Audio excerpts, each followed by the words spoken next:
बिस्मिल्लाहिर्रहमानिर्रहीम।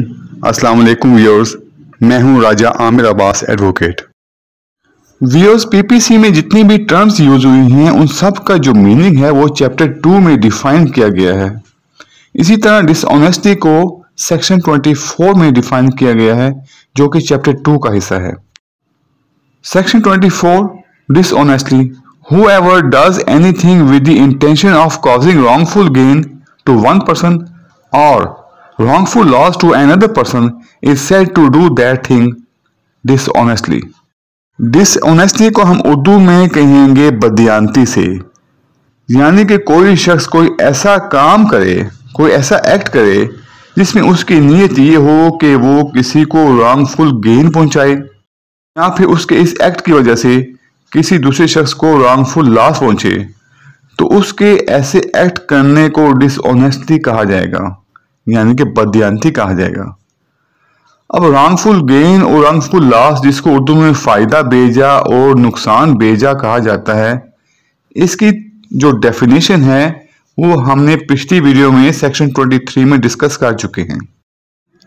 इस सेक्शन के जो इंग्रेडिएंट्स हैं वो ये हैं कि एक शख्स की इंटेंशन होनी चाहिए, दूसरा उस इंटेंशन के मुताबिक वो एक्ट करे, और तीसरे नंबर पे उस एक्ट से किसी शख्स को रॉन्गफुल गेन पहुंचे या दूसरे शख्स को रॉन्गफुल लॉस पहुंचे, तो ऐसी सूरत में इसको डिसऑनेस्टली कहा जाएगा, यानी कि बदयांती कहा जाएगा। इसको हम एक मिसाल से समझते हैं। मिसाल के तौर पर ए और बी दो अशखास हैं। जो ए है वो बी की जो घड़ी है वो उसकी रजामंदी के बगैर अपने कब्जे में ले लेता है।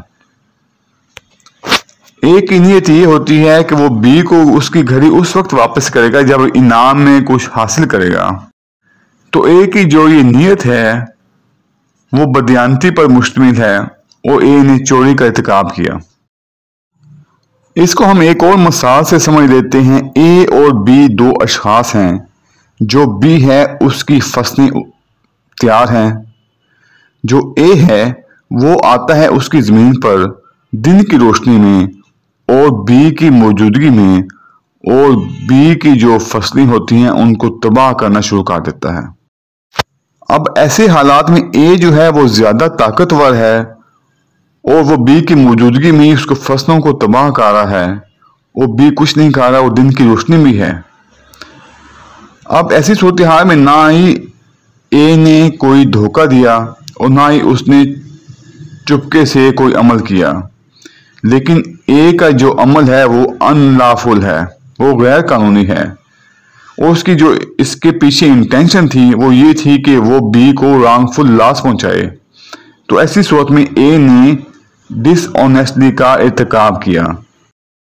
इसको हम एक और मिसाल से समझ लेते हैं। मिसाल के तौर पर ए ने बी का कर्ज अदा करना है और ए बी को चेक जारी करता है, और उसको पता होता है कि मेरे अकाउंट में रकम मौजूद नहीं है, और बी जब चेक लेके बैंक में जाएगा तो वो चेक बाउंस हो जाएगा।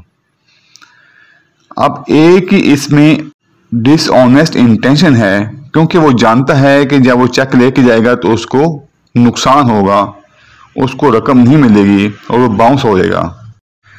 तो ऐसी सूरत में अगर उसकी डिसऑनेस्ट इंटेंशन उसमें शामिल है जो कि साबित हो सकती है उसके बाउंस होने की सूरत में, तो इसके ऐसे फेल को कहा जाएगा कि इसने बदयांती की, यानी कि डिसऑनेस्टी की।